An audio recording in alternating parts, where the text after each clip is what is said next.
on the News Channel 5 network. This is OpenLine.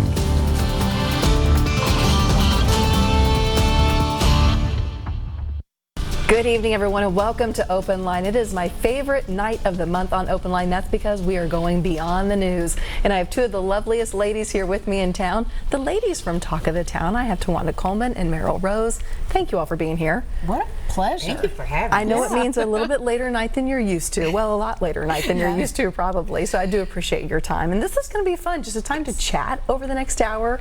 And I always tell people I wanted to do this special segment on News Channel 5 Plus because people know us from what we do on TV, but rarely do they know that we are members of this community. We have our own hobbies. They just don't see us in that role. Yeah. So it's nice to just, we're real people with real families and real problems and real interests. And that's what we're here to talk about tonight. So thank you guys. Well, thank you for having us. I do want to remind you at home, this is your chance to call in, ask questions of Tuwanda and Meryl. It's a free-for-all tonight, 615-737-PLUS. But before we get you on the line, I get to ask the questions. And I'm going to start off with a little bit of the station stuff because both of you all have a great story. Tuwanda, you've been here many decades, and you started behind the camera. I don't know if most people know that. Yes. I started here 37 years ago, 2 weeks after I graduated from Western Kentucky. And I started as a studio camera operator, and I got my foot in the door, which is what I really wanted to do. I wanted to work in television. I wasn't sure what I wanted to do after I decided I did not want to be a hard news journalist. And so I was very fortunate. I was the first female camera operator in production. And I loved it. I did it for 10 years, and I loved it. I loved the people I worked with. I learned a lot. I grew up here. I made wonderful friends, and as you can see, I'm still here. And your position has grown quite a bit. And I know when we had service awards a couple of years ago, and it was one of your anniversaries here, our general manager talked about just how persistent you were and how detailed you were, and that's why you grew at this station to where you are now, the first reporter on Talk of the Town. Yes. I actually had to sort of create and find my own path in this business because and that's hard. It really is. Everything I wanted to do, I really didn't have the experience for, and so I was given great opportunity here at News Channel 5, and I cannot thank the management enough for that. But I knew I liked to write, and I knew I didn't want to do hard news. And so I started to figure out what is it that I wanted to do. So I decided I wanted to be a producer. I wanted to be a producer, and I wanted to produce Talk of the Town. And so didn't have any experience, as I said, but I was given an opportunity to produce. And from that point on, I was then given an opportunity to do on air. And so my career's come full circle. I'm writing, I'm able to do television like I went to school for, but I'm doing entertainment. So it's the best of both worlds. And she's so good at it. You're so good at it. I just think you just naturally relate to people without putting on any airs. It's just you, and you just relate to people. And people, I think, are kind of drawn in by your warmth. Well, I hope so. Yeah, I've gotten lots of great feedback from people in the community and who love watching Talk of the Town, and many who've watched my career change through the decades. Yeah. And Meryl, you've been here a long time as well. You've kind of bumped around from news, where you started, to feature, to country music show, to, I mean, just a little bit of everything. Yeah, and it's interesting. I really thought that I wanted to be hard news all the way. Because my initial goal, actually, I went to Hillsborough High School here in Nashville, and thought I wanted to be a singer. And I still do sing at church and things like that. But that was my goal. But I had to pick two things at career day. And so I picked the music business as one, and I thought, well, this radio and TV broadcasting thing looks interesting. That's a good way to spend an hour. Within that hour, my entire career path changed. Really? Yeah, there was a reporter from a local station here in town talking about what his job was like, and I was fascinated. That's so interesting because we do a lot of those career fairs, as I'm sure you have done, and I always wonder, do these kids even care what I'm talking about? But so sometimes it clicks. I did. Yeah. And I was so sure that hard news was the way that I was going to go. And you know, I did a wonderful internship in Memphis the summer that Elvis Presley died. Oh, wow. Which was fascinating because I actually got assigned to work with the network crew to take them around town all week long. And as a Talk result, about seeing it all. Well, seeing it all, yeah. I mean, actually walking through the line and seeing Elvis in the casket. I know he's really dead. Yeah, there's no question in your mind. He has left the building. but that gave me a great opportunity to meet somebody in the business who was able to, open some doors for me. So when I graduated from UT in Knoxville, he messaged all of my different news directors I was applying to, and I started in Chattanooga. Which as is a great reporter. market to start in. It's a great market to start in. Yeah. And then how did you end up here? Interesting story. I got changed. My schedule got changed. And I was days, and then all of a sudden I was on weekends and nights. And I was kind of mad, and I went to the news director and said, "What's up?" And he said, "You're anchoring, dummy." Yeah, this is a good thing. Yeah, be happy. But he hadn't even told me. The schedule just went up. So there was a producer from here in Nashville, who was in Chattanooga at the Chattanooga Choo Choo for the weekend. Yeah. And turned on the news and saw me and called and said, "I'm starting an entertainment show in Nashville, and I'd like you to come and audition." Wow. And Nashville was home for me. Yes. So of course I was going to audition. And it was a show called PM Magazine that a lot of longtime Nashvilleians will remember, and that's where I got my start. Wow. Yeah. That's a great story. Yeah, which was a total left turn from news. I'd only done 11 months of news, but it was such a great opportunity, and I got to go back home. You got to go home, yeah. which is a big deal. Yeah. Which is a big deal. Well, I knew this would happen. The phones are already lighting up. So let's get to Ann. Ann, you're the first caller tonight. Go ahead with your question or comment for either of the ladies. Well, it's for both of them. Okay.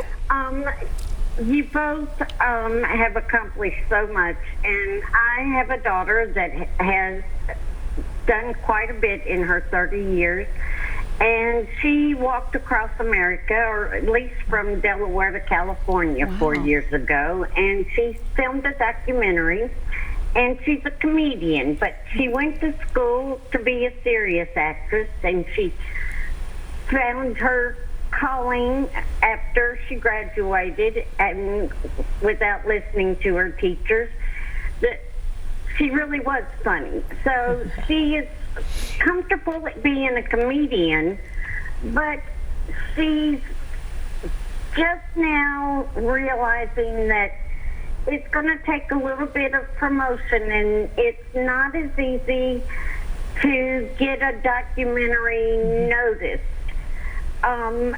As a parent, what can I do to keep the positive energy going? What can I do?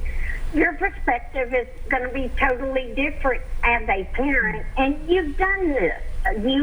You've excelled. You've changed your path. You know what works. And so, as a parent, what can I do to encourage my child to know that she's on the right track? She's done great. She just needs to keep with it and keep knocking on those doors and follow her calling. That's a great question. I'm going to hang up, Ann, so listen to your TV for the answer, okay? Any thoughts? Anything come to mind? I think she already has her answer. Keep saying, "I believe in you. I'm supporting you 100%. Even when a door gets slammed in your face, keep trying." I think you already know instinctively as a mom what to do. I think that is important for any of us who in this business really want it, and we're looking for that big break. I was so fortunate to get my big break a couple of times, and I think it was important for me to have great parents, friends, family members, a great support system who believed in me and did keep me uplifted to say, "You can do it. This is what you were meant to do," and just keep pushing for her to stay encouraged.